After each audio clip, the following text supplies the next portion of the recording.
The Spirit of Jazz podcast, where music dances with mystery, with your hosts, Bill Carter and Jeff Kellam.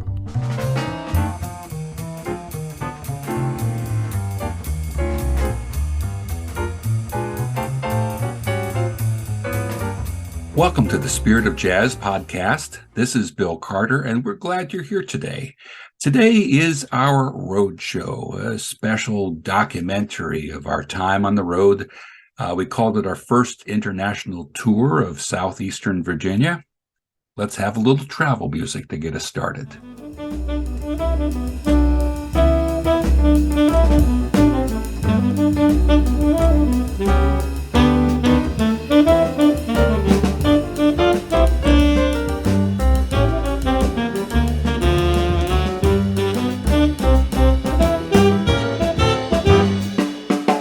First off, here's Mike Carbone, venerable saxophonist, just a wonderful guy to be around.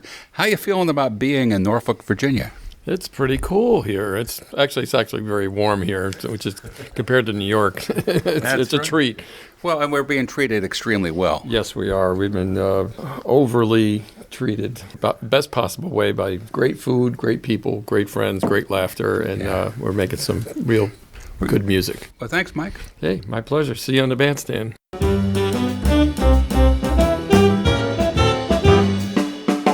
So here we are with Bob Guffey, who is the pastor of the Freemason Street Baptist Church, downtown Norfolk, Virginia. I've known Bob, 20 years maybe? I think so. And he's chased me down a few times to play at the churches he's served. Bob, it's great to be in your place. From 1999 to 2006, so 7 years in Connecticut, and that's where I really learned to appreciate jazz, and learned to appreciate jazz because of Bill Carter. So, come on. Well, it's the truth, and I'll tell you my story. And I always thought I'd like jazz. In high school, I played in the jazz band, the swing band or whatever. But what'd you play? Trumpet. Uh-huh. Yeah, trumpet. But I just had trouble accessing. So I said, I'm going to the Lectionary Homiletics Festival, and I think it was at First Presbyterian, Atlanta. And there's this guy going to do a thing called Preaching as Jazz. And so I'm going to go. And, the festival was smaller in those days. There were probably 600 or so, preaching ministers were all sitting there. And he's at the Steinway or whatever. And he goes, preaching and jazz are a lot alike. And part of this, you don't believe me because you don't know that jazz has rules. Mm-hmm. It has rules of interpretation. So like you take the biblical text, you lay down the text, then you begin to add all your hermeneutical, principles, and then you begin to see what's coming out. And he said, this is what I'm going to do. He said, take that Presbyterian hymnal, and I want all of you to sing Amazing Grace. I'll lay down the first verse, and then I'm going to put the rules of jazz down. And by the time we're on the fourth and fifth verses, Bill is soaring someplace in outer space while we're still doing, the thing. And I'm going, that's it. That's what he meant. Yeah, so I went home and I played guitar, not as much now as I did, and I convinced a guy who was a studio musician he was a jazz guy. He taught me one summer. I said, I just want to learn enough. Right. So, he pulled out some, I don't know, Charlie Parker or something. He said, we're going to start learning some things. And he helped me. And I got into St. John Coltrane and started listening to Love Supreme every Sunday morning. Before going to church, snowy days or not. Yeah. So, yeah. It would burn the snow away. Yes, indeed, sure. It would. It would. Yeah. That's my story. Well, that's a great story. Now, you played guitar, you played trumpet. Trumpet. See, I always thought that was terribly unfair to be able to play two different kinds of instruments. It probably is. And Bill, you can't do anything but play piano. That's it. Yeah. That's it. On the last album, I play finger cymbals.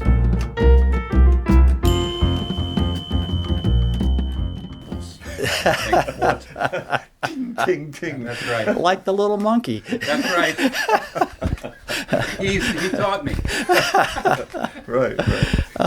So where does jazz fit into your life now? What do you listen to? Jazz is very much a part of my spiritual life, and a lot of it really goes back to Bill. There's just something about jazz that I think is a lot like life, because I started thinking, maybe not completely, but I got to thinking, a lot of what makes jazz good, in my view, is it's full of unresolved chords, and that's a lot of our lives.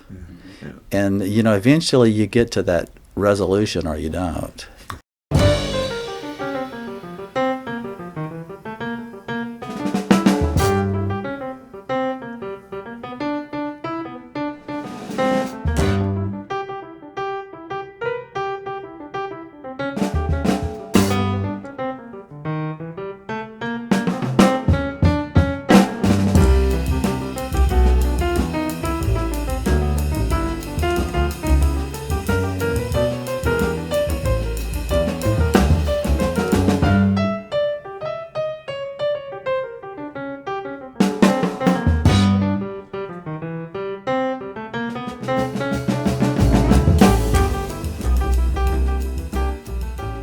It's a new day on our tour. Today, this is the calm before the storm. We are in Williamsburg, Virginia. It's early in the morning, and Mike and I will head over to Williamsburg Presbyterian Church shortly to rehearse a piece with the choir and to present that piece and another instrumental in their worship service. And then this afternoon, we're doing a 4 o'clock concert of my jazz requiem, Lux Eterna, and doing that with a regional choir from around here. We went through the paces yesterday with a rather vigorous rehearsal. Their director is a hoot. We're looking forward to making some music together.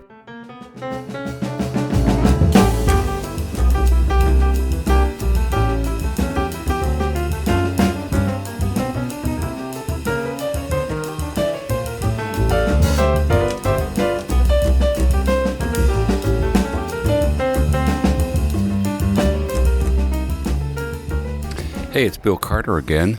So I've come all the way down to Williamsburg, and in the Hampton Inn going for my breakfast, who should I run into but Jeff Kellam, trying to put some Cheerios into his mouth. These are heart-shaped Cheerios. They're left over from Valentine's Day of 2014. Are they? Yeah. Oh, that's good. Did you get one of the stale muffins? I'm looking at your stale eggs right now. What kind of place is this? Yeah. Well, it's a good. It's perfectly fine. It's a good place, yeah. But it's road food. And suddenly, in the Hampton Inn, here comes Mike Carbone, and he's been peeling an orange. He's got it all over his chin. Good morning, everybody. Good morning, Bill. You sleep well on the road? Not really. Been up since 4:30. Oh man, he's probably been practicing that whole time. Yes, I was. I was working my way through the charts. There was nothing better to do.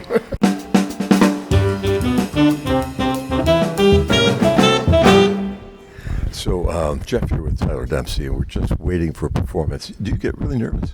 Sometimes. Yeah. Depends on the situation and how well I know the music and who I'm playing with. But in this scenario, I'm amongst friends and I know the music, so I'm feeling good. Good. What do you think about when you're performing?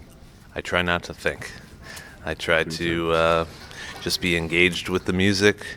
In this case, I'm reading charts. If I'm not reading charts, oftentimes I have my eyes closed and I'm just trying to fall into the music and be supportive with everybody I'm playing with and do the best I can. Yeah. Now, this time you're playing music you haven't played before, right, publicly? Right. So it's a little bit more reading heavy. Like my eyes are a little bit more glued to the paper because I'm not as familiar. Yeah. But the idea is to get as familiar as possible so I don't have to be looking at the music and so I can feel that freedom of just playing. Yeah. Where else do you play? Play all over NEPA. That's Northeastern Pennsylvania for our international audience. That's right. I freelance, so I often play in the Poconos and the Lehigh Valley and the Scranton, Wilkes-Barre region. Yeah.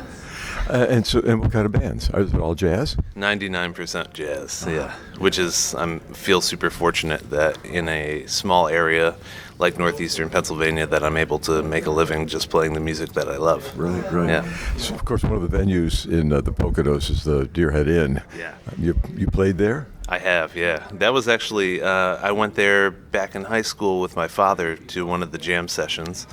And I sat in, and I was super nervous. That was the time where I was really nervous. I was playing with much more experienced musicians. Right. Fast forward, I would, check out any artists coming to town there. I would try to go as much as possible. And then eventually I built relationships with the folks there and became the house drummer for the Thursday night jam session, and did that for many years. Man.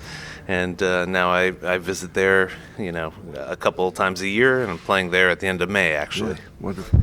So the idea of being on the road, you've got a young family at home, and is this the first time you've left to go on the road for? It's a short trip. There's 5 days. It's the first time since I have the family. Yeah. I did do it previously, and it was a bit longer of a tour. It was also done by car, and we went all across the country from Pennsylvania to Texas to California, all over, and I really enjoyed it. But now having a family, it's a little bit tougher. Right. I miss them, and don't want to be gone for too long. You're doing FaceTime along the way. Oh yeah. I can't imagine if that wasn't invented what I would do.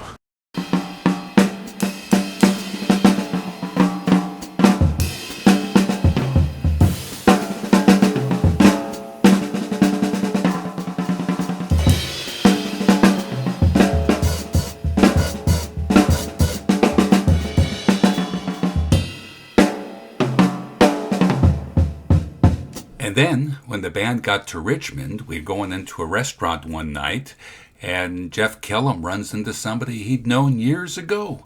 And here's that story. All right, Aaron Houghton, the Reverend.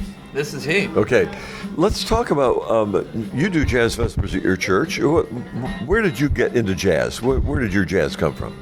Well, jazz was what the music program was at my high school. When I got there, it was James Saxmo Gates was the director of the band program, but the band program was a jazz program, and so that's why I got into it. And then shortly afterwards, I don't think he actually had a teaching license, and so he lost his job, and it was this whole controversy, and it broke so many hearts. And the reason why I had gotten into music and the person I had wanted to study under was no longer there. Yeah. And so they brought in people that didn't know jazz to teach the jazz band class, and that's what I, continue and suffered under. But I loved it so much, that's what I went and I did at college. I studied at the Miles Davis School of Jazz in North Carolina, in Greensboro. Wow. UNC Greensboro. Had a fantastic time, and met a man there my senior year who invited me to come and listen to his jazz albums. I called it Second Church. Yeah. He had a wall covered in LPs, and he would have prepared this entire set for me by the time I showed up after church on Sundays, and he had a story about every recording we listened to, whether he was there in the room when it was recorded, or he saw so-and-so perform, or he would scat along to every solo. He knew it. And his name? This was Sherman Caldwell. My gosh. Now, Sherman called me his protege, and he was certain that I was going to go on to do great things in jazz. And it was while I was hanging out with him and doing, this was after I graduated from college, continuing this relationship. He confided in me, that it was around the time he found out he had been diagnosed with cancer that he reached out to the School of Music to see if someone would come and listen to music with him so he could share that what was valuable with him before he left.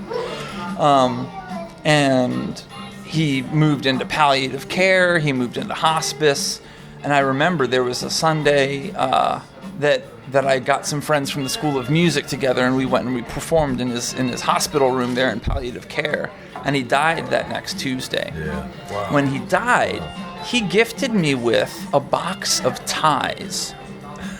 300 neckties. Going from the 50s through the 90s. Some of them were wearable, some of them weren't. Yeah. I had those turned into the stole that I was given when I was ordained. So jazz has been a part of a lot of what I do. And your first instrument was drums, or did you take piano? I think my first instrument, was probably the voice. And then the second instrument was violin. But violin lessons are more the teacher had a Nintendo, so I was more excited to go to lessons because while my brother was taking lessons, I got to play Nintendo.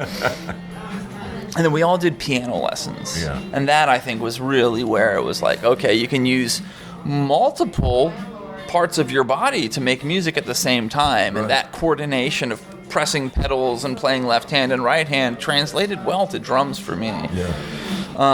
It was around 4th or 5th grade that I started playing drums. And just being able to read music, I think, was something that gave me a leg up against a lot of the other elementary schoolers that were joining band at that time. I could read music already, and so I could start excelling in the drums while they were still learning how to, do the right fingerings to get the notes out and how to read the music and stuff. So, what about church? What did church nurture you in any music? Well, you're asking the wrong person. The person who nurtured me in music at church is sitting across the table from me right now. This is Mrs. Deborah Houghton, the director of the cherub choir at Bonaire Presbyterian Church. Since, it was called, Cantus Choir? Oh, it wasn't the cherubs, I suppose. Right. But yes, my mother, started us all in music and nurtured us all. The reason I ask about that is that, well, I'll tell you why I asked about that later. But yeah, there's dessert on the table now. Yeah, Jeff. that's right. All right, one more thing though about Jazz Vespers. Yeah. What was the idea behind Jazz Vespers for you? If you can't tell, if I'm given the opportunity, I will talk way too much. And so Jazz Vespers was a ministry designed specifically for me to shut up and give everyone the opportunity to listen to something other than words. Yeah. And to guide the meditative and prayerful and mindful practices with something that allows that not speaking to feel less uncomfortable than silence. Right. And music embraces us in contemplation in such a beautiful way. And so Jazz Vespers was a way to create space for relationship with the divine that we didn't feel so inclined to interrupt. Yeah.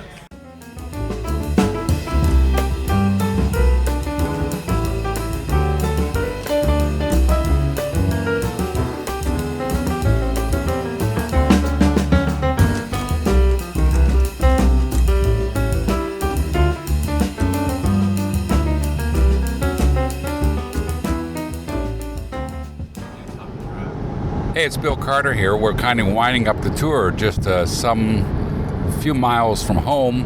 And Tyler Dempsey, tell us some of your favorite musical moments on this tour. Well, what I really enjoyed was getting to know each venue and the acoustics in each spot. Each one presented a different challenge and different musical kind of approach, and the last one at Richmond Hill that we ended with, I could tell we were all firing on all cylinders, and really enjoyed that one particularly. It's amazing, isn't it, how we play pretty well most of the time, but after we play a couple times, that next time is always going to be even better. Yeah, as we travel together and eat together and sleep, in rooms together, whatever. We sleep together. Well, but we build a closer connection, and I think that is evident in the music. Hey, Tony Marino, tell us about some of your favorite moments on the tour, and don't use any first names. Favorite what on the tour? Moments on the tour. Oh, moments. I would have to say, playing in different venues. The first venue we played was really special because the bands, everything sounded beautiful in that church. So it was so easy to interact and listen to each other. The second one was rehearsal. That was a little strange, but went pretty well. And then we did the concert, and everybody did great on that. So the camaraderie was fantastic between everyone. A lot of hamburgers on this tour, a lot of fish and chips. We finally got to the Presbyterian cookies. But then the last night was a very special one. And I'd have to say probably the most special thing of the whole tour was the audiences. Whether they be small or large, they were really responsive, and that really made it worthwhile. Yeah, I think the music's central when we play, but the friendships around the music, both between the musicians and the folks who came out to hear us and hang around with us and even pay for some of our meals on occasion, that was extra special. And we're grateful. So here's to the next time.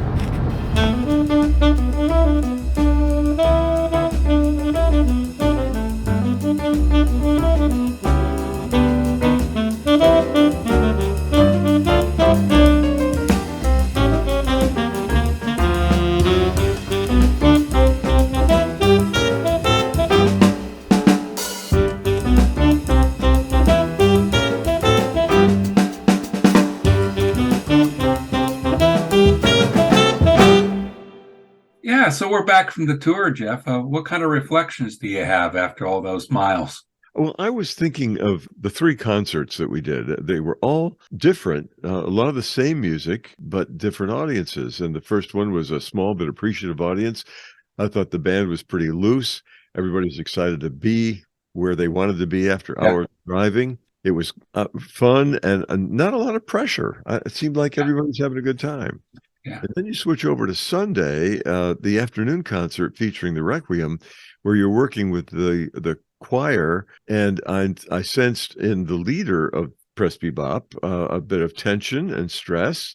And I think for all the musicians working with the voices and the choir director, I think a lot of stress, but it didn't come through with the music. I felt like the music was just as together as it was at the first concert Friday night. Well, and that was a lot of compressed energy in a short period of time with complicated music that had to be figured out on one pass. Yep.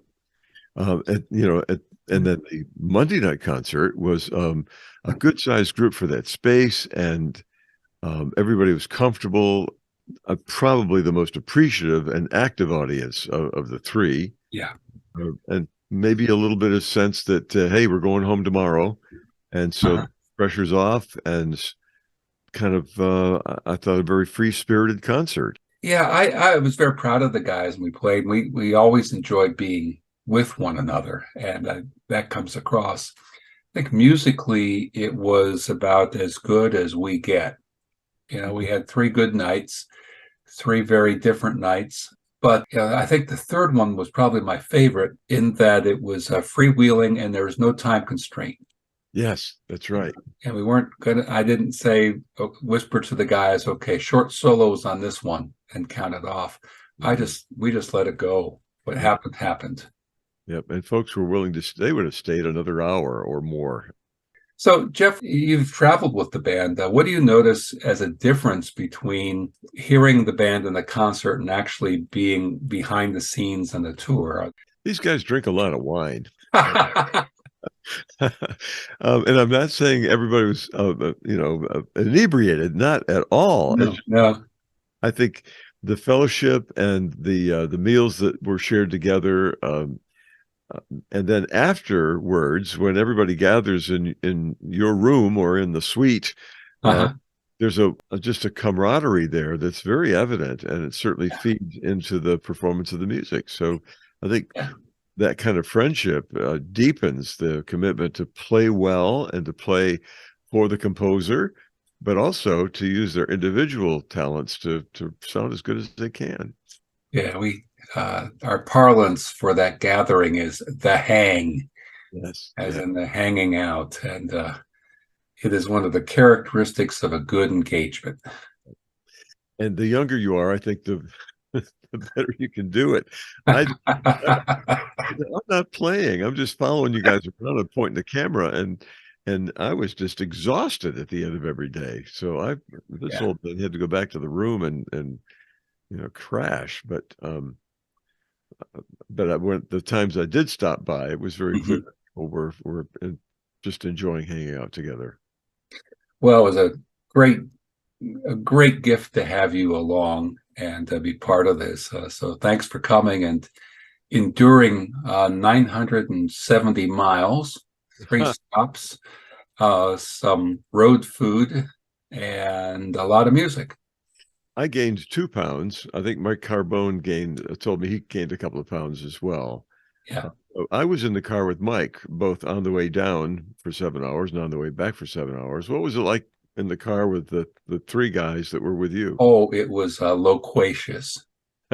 Yeah, one of the interesting things that our listeners might not realize is most of the time when we're in the car, we don't listen to music. Mm. Yeah, I know Mike had his Sirius XM going on. We just talked, and sometimes we just didn't talk. We grumble about the traffic near the Washington Beltway, or wonder how long Delaware and Maryland would be. So we're back, and future adventures are coming. So I guess that's it for today.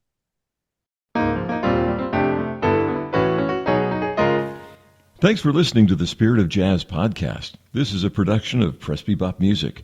To find out more about Presbybop, our music, concerts, and recordings, please explore our website at www.presbybop.com. And send us a note telling us what you think about the Spirit of Jazz. We'd love to hear from you.